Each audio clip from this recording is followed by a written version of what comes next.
عورت کی آواز کے لیے حدود بیان کیے گئے. تو شیخ صالح فوزان حفظہ اللہ کا کہنا یہ ہے کہ عورت کی آواز کے بارے میں جو حدود بیان کیے گئے ہیں وہ حدود اس بات کا تقاضا کرتے ہیں کہ عورتیں سوشل میڈیا پر یا پبلک پلیٹ فارم پر آ کر کے دعوت و تبلیغ کا کام انجام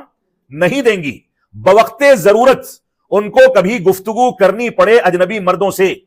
یا بوقت ضرورت ایسی صورتحال بن جائے کہ کوئی مرد شرعی علوم کے کسی مسئلے کو واضح کرنے کے لیے تیار نہیں ہے یا موجود نہیں ہے، اور کوئی خاتون مضبوطی کے ساتھ اس چیز کو پیش کر سکتی ہے، تو ایسی صورت میں اس کو تحریری شکل میں یا بہت زیادہ آگے بڑھنا ہے تو آڈیو کی شکل میں ان چیزوں کو ریکارڈ کرنا چاہیے. لیکن یہاں پر بھی اس کو شرعی حدود کا خیال کرنا چاہیے، جس کا تذکرہ رب کائنات نے قرآن مجید میں کر دیا، وَقُلْنَ قَوْلًا مَعْرُوفًا، کہ تم صحیح انداز سے گفتگو کرو، یعنی اپنی فطری آواز میں گفتگو کر کے اجنبی مردوں کے لیے فتنے کا سامان پیدا نہ کرو، بلکہ اپنی آواز میں تھوڑی سی سختی پیدا کر لو تاکہ فتنے کا امکان ختم ہو جائے. جس کے دل میں کوئی بیماری ہے وہ آواز کی وجہ سے فتنے میں مبتلا نہ ہو جائے. یہ ہے خلاصہ. اور یہی سوال علامہ البانی رحمۃ اللہ علیہ سے کیا گیا تو انہوں نے بھی یہی فرمایا کہ عورتوں کا دائرہ دعوت خواتین کے ساتھ محدود ہے، وہ خواتین کے درمیان دعوت و تبلیغ کریں گی. اور ایسے ہی اگر ان کے اجتماعات کی ضرورت ہے، ان کے جلسوں کی ضرورت ہے، تو یہ خواتین کے گھروں کے اندر ان کے اجتماعات ہوں گے، مسجدوں میں ان کے اجتماعات نہیں ہو سکتے. علامہ البانی رحمۃ اللہ علیہ سے خصوصیت کے ساتھ اسی سوال کے سلسلے میں ایک سوال یہ بھی کیا گیا، کیا خواتین مساجد میں اپنا اجتماع کر سکتی ہیں؟ تو انہوں نے فرمایا کہ میں اس کو بدعت سمجھتا ہوں. خواتین مسجدوں میں اجتماع نہیں کر سکتی. خواتین اپنے مسجدوں میں اپنے لیے خاص کی گئی جگہوں میں جا کر کے مردوں کے دروس کو سننے کا کام کریں گی،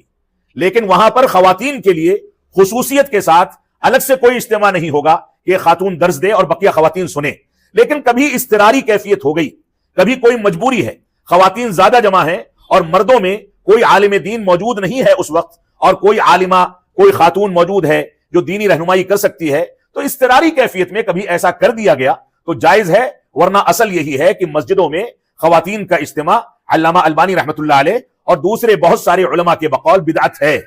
تو خواتین کو اگر اجتماع کرنا ہے تو جو عالمہ خاتون ہے جس کے ذریعے سے درس سننا ہے، اسی خاتون کے گھر پر یا خواتین میں سے کسی کے گھر پر یہ اجتماع کیا جائے گا. اس کا سبب کیا ہے؟ علامہ البانی رحمۃ اللہ علیہ فرماتے ہیں وَقَرْنَ فِي بُيُوتِكُنَّ، اللہ رب العالمین نے فرمایا تم اپنے گھروں میں ٹھہری رہو، گھروں میں محدود رہو. یہ فرمان رسول اکرم صلی اللہ علیہ وسلم کے دور میں نازل ہوا، اور اللہ کے نبی صلی اللہ علیہ وسلم نے خواتین کو صلاۃ فجر میں، صلاۃ عشاء میں، مسجد نبوی اور مسجد حرام میں جانے سے روکنے سے منع فرمایا. لیکن اس کے باوجود اللہ کے نبی صلی اللہ علیہ وسلم نے فرمایا وَبُيُوتُهُنَّ خَيْرٌ لَهُنَّ، ان کے گھر اس کے باوجود ان کے لیے زیادہ بہتر ہیں. علامہ البانی رحمۃ اللہ علیہ فرماتے ہیں کہ مسجد حرام اور مسجد نبوی یعنی مکہ مکرمہ جیسے مقدس مقامات پر جو حرمین ہیں، وہاں پر بھی عورتوں کے لیے افضل یہی ہے کہ وہ اپنے گھر میں نماز ادا کریں، حرم میں نہ جائیں، کیونکہ اللہ رب العالمین کا فرمان ہے وَقَرْنَ فِي بُيُوتِكُنَّ، اپنے گھروں کے اندر ٹھہری رہو. تو جب رب کائنات نے اور رسول اکرم صلی اللہ علیہ وسلم نے حرمین کی نماز کو بھی خواتین کے لیے گھروں کی نماز کے مد مقابل مرجوح کر دیا ہے، تو دعوت و تبلیغ کے لیے، اجتماعات کے لیے یہ خواتین گھروں سے باہر کیوں کر نکلیں گی؟ اس سلسلے میں ایک مشہور امام ہیں ابن عقیل حنبلی رحمۃ اللہ علیہ، وہ فرماتے ہیں کہ بلا ضرورت کے اجنبی مرد کے لیے خواتین کی آواز کو سننا مکروہ ہے. اور امام احمد بن حنبل رحمۃ اللہ علیہ فرماتے ہیں کہ اگر خواتین کو رات کے وقت میں قیام اللیل کرنا ہو،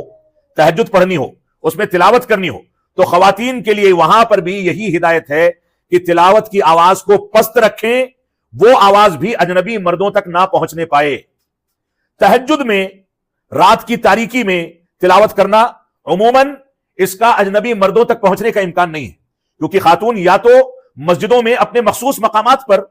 نماز ادا کرے گی، تہجد ادا کرے گی، یا اپنے گھر میں تہجد ادا کرے گی. اس کے باوجود اس وقت کے بارے میں کہا گیا کہ وہ آہستہ آواز سے تلاوت کرے، اجنبی مردوں تک اس کی آواز نہیں پہنچنی چاہیے. اور تہجد میں جو خاتون تلاوت کرتی ہے وہ قرآن مجید کی تلاوت ہوتی ہے. قرآن مجید کی تلاوت کے نتیجے میں فتنوں کے پیدا ہونے کا امکان کم سے کم ہے، لیکن اس کے باوجود اس کی آواز میں جو جاذبیت رکھی گئی ہے اس کی بنیاد پر اس کو روک دیا گیا کہ وہ آہستہ آواز میں تلاوت کرے۔ تو یہ بنیادی مسئلہ ہے موجودہ دور میں کہ ہم دعوت و تبلیغ میں کون سے دائرے دعوت کو اختیار کریں۔ ہم دیکھتے ہیں کہ مدارس یا جامعات اور کلیات کی یا خواتین کے ٹریننگ سینٹرز یا مراکز کی بچیاں جو فارغ ہوتی ہیں وہ فراغت کے ساتھ ہی ایک یوٹیوب چینل بنا لیتی ہیں، نقاب کے ساتھ حجاب کے ساتھ اس میں بیٹھتی ہیں، ان کے ویڈیوز بنتے ہیں اور اس کو پبلک کر دیا جاتا ہے۔ بہت سارے مدارس ایسے ہیں جو اپنی بچیوں کی کارکردگی اور ایکٹیویٹیز کو ریکارڈ کر کے یوٹیوب پر ڈالتے ہیں۔ ان چیزوں کی گنجائش قطعاً موجود نہیں ہے، ان سے ہم کو بچنا ہے، پرہیز کرنا ہے۔ تو علامہ البانی رحمۃ اللہ علیہ اور شیخ صالح فوزان حفظہ اللہ کا یہ فتوے کا خلاصہ ہے جو اختصار کے ساتھ میں نے آپ کے سامنے بیان کیا ہے۔ تو اپنے دائرے دعوت کو آپ محدود کر کے چلیں۔ یہ محدود ہونے کے باوجود مردوں کی اور نئی نسل کی تربیت کی خاطر اگر دیکھا جائے تو بہت زیادہ وسیع ہے۔ آپ دیکھیں رسول اکرم صلی اللہ علیہ وسلم کی تربیت میں، آپ کو دودھ پلانے میں، آپ کی پرورش کرنے میں، آپ کو پالنے میں، ان چیزوں میں کس کا کردار زیادہ نمایاں ہے؟ چاہے دودھ پلانے والی مائیں ہوں، حلیمہ سعدیہ ہوں، دوسری خواتین ہوں، چاہے اللہ کے نبی صلی اللہ علیہ وسلم کی حقیقی ماں آمنہ ہو، ان لوگوں کا کردار رسول اکرم صلی اللہ علیہ وسلم کی تربیت میں بہت اونچا کردار رہا۔ آپ کے والد کی وفات آپ کی ولادت سے پہلے ہو گئی تھی۔ آپ دوسرے خلفاء کو، دوسرے علماء کو دیکھ لیں، امام بخاری کو دیکھ لیں، خلفائے راشدین کو دیکھ لیں، صحابہ اکرام کو دیکھ لیں، ان لوگوں کی زندگی میں خواتین کی جانب سے جو کردار ادا کیا گیا ہے وہ کردار بہت مضبوط کردار ہے، اور اسی کردار کی بنیاد پر آج مرد حضرات صحیح بخاری پڑھتے پڑھاتے ہیں، اسی کردار کی بنیاد پر صحیح بخاری کو سینے سے لگایا جاتا ہے، اس کے دروس دیے جاتے ہیں، اسی کردار کی بنیاد پر میں یہاں بیٹھا ہوں، آپ سن رہی ہیں۔ اگر میرا تعلق کسی خاتون سے نہ ہوتا، میری ماں سے نہ ہوتا، گھر کی خواتین سے نہ ہوتا، تو کیا میں اس پوزیشن میں پہنچ سکتا تھا کہ آپ کے سامنے بیٹھ کر کے بولوں یا کچھ چیزیں آپ کے سامنے پیش کروں؟ تو یہ کردار محدود ہونے کے ساتھ بہت وسیع ہے۔ ہماری ذمہ داری ہے کہ ہم قرآن و سنت کی بنیادوں پر ان چیزوں کو سمجھیں، توحید، اتباع رسول، عظمت صحابہ، اور ان تینوں چیزوں کے بالمقابل شرک، بدعات اور تنقیص اور توہین صحابہ، ان چیزوں کے بارے میں ہم مکمل طریقے سے بیدار رہیں، اور کسی بھی ملامت کرنے والے کی ملامت کتنی بھی بڑھ جائے، وہ ہم پر کتنا بھی اتہام لگائے، کتنا بھی برا بھلا کہے، ہمارے بارے میں کوئی بھی تصور پیدا کیا جائے، ہم اس کی ملامت سے نہ ڈریں، کیونکہ ہم دنیا میں کس لیے پیدا کیے گئے ہیں؟ ہم اس لیے پیدا کیے گئے ہیں کہ اللہ کی توحید کو نافذ کریں۔ ہم اس لیے پیدا کیے گئے ہیں کہ صرف اللہ رب العالمین کی عبادت کریں۔ ہم اس لیے پیدا کیے گئے ہیں کہ ہم شرک کا انکار کریں۔ اللہ رب العالمین نے واضح کر دیا، وَمَا خَلَقْتُ الْجِنَّ وَالْإِنسَ إِلَّا لِيَعْبُدُونَ، کہ ہم نے انسانوں کو اور جناتوں کو محض اپنی عبادت کے لیے پیدا کیا ہے۔ تو یہ بنیاد ہے ہماری زندگی، ہماری تخلیق کا مقصد، ہماری پیدائش کا مقصد، اور رب کائنات نے ہم کو جس عظیم نعمت سے سرفراز کیا ہے، وہ عظیم نعمت قرآن و سنت کی تعلیم ہے، وہ عظیم نعمت علماء کے اشراف اور نگرانی میں دین اسلام کو سیکھنے کی نعمت ہے۔ یہ عظیم نعمت ہمارے لیے مسئولیت ہے، اس کے بارے میں قیامت کے دن ہم سے سوال کیا جائے گا۔ لہذا دعوت و تبلیغ کے میدان میں امر بالمعروف اور نہی عن المنکر اور سفینہ نجات کے اس تصور کو لے کر کے ہم چلیں تاکہ کامیاب ہو سکیں۔ اللہ رب العالمین ہم کو قرآن و سنت کی پیروی کرنے کی توفیق عطا فرمائے۔ اللہ رب العالمین ہماری خواتین کو اپنے مقام، اپنی عظمت اور اپنی اہمیت اور اپنے کردار کو سمجھنے کی توفیق عطا فرمائے۔ اللہ کے نبی صلی اللہ علیہ وسلم کا فرمان ہے کہ المرأۃ الصالحہ، یہ نیک خاتون، یہ سب سے زیادہ قیمتی سرمایہ ہے۔ الدنیا متاع وخیر متاع الدنیا المرأۃ الصالحہ، یہ دنیا ایک قیمتی سرمایہ ہے، اور اس دنیا کا سب سے قیمتی سرمایہ یہ ایک نیک خاتون ہوتی ہے جو کبھی بیٹی ہوتی ہے اور کبھی بیوی اور بہو بنتی ہے۔ جب تک بیٹی ہے ماں باپ کے آنکھوں کی ٹھنڈک ہے، اور جب بہو اور بیوی بن کر کے دوسرے خاندان کی زینت بنتی ہے، اگر یہ المرأۃ الصالحہ ہے، نیک خاتون ہے، تو دوسرے خاندان کو بھی جنت نشان بناتی ہے، اپنے شوہر کی تربیت بھی کرتی ہے، بچوں کی تربیت بھی کرتی ہے، ساس سسر کی تربیت بھی کرتی ہے۔ لہذا بچیوں کے لیے، خواتین کے لیے یہ بہت عظیم خوشخبری ہے کہ اس کو سب سے قیمتی سرمایہ کہا گیا ہے۔ اور یہ خواتین حقیقت میں اگر اپنا کردار ادا کریں تو معاشرے سے ہر قسم کی برائی کو ختم کیا جا سکتا ہے۔ آپ اس بات کو اس طریقے سے محسوس کر سکتی ہیں کہ میں بحیثیت باپ کے یا بحیثیت مربی کے یا بحیثیت عالم کے اگر بچوں سے کوئی بات کہوں، ان کو کسی چیز کے لیے آمادہ کرنے کی کوشش کروں، تو مجھ کو محنت و جستجو کرنی پڑتی ہے، بار بار سمجھانا پڑتا ہے، بوقت ضرورت سختی کرنی پڑتی ہے۔ لیکن ایک خاتون اگر کسی بچے کو پیار اور شفقت کے ساتھ ایک بار سمجھا دے تو بچہ بڑے آرام کے ساتھ اس کی عکاسی پہلے ہی صورت میں اور ابتدا ہی میں اختیار کر کے اس کی بات کو تسلیم کرتا ہے اور اس کی تربیت کو قبول کر لیتا ہے. لہذا خواتین کا اسلامی تربیت میں بہت اونچا کردار ہے. رب کائنات ہم کو اس کو سمجھنے اور اس کے مطابق اپنی زندگی کو ڈھالنے کی توفیق عطا فرمائے. وصلی اللہ علی نبینا محمد وعلی آلہ وصحبہ وسلم. والسلام علیکم ورحمۃ اللہ وبرکاتہ.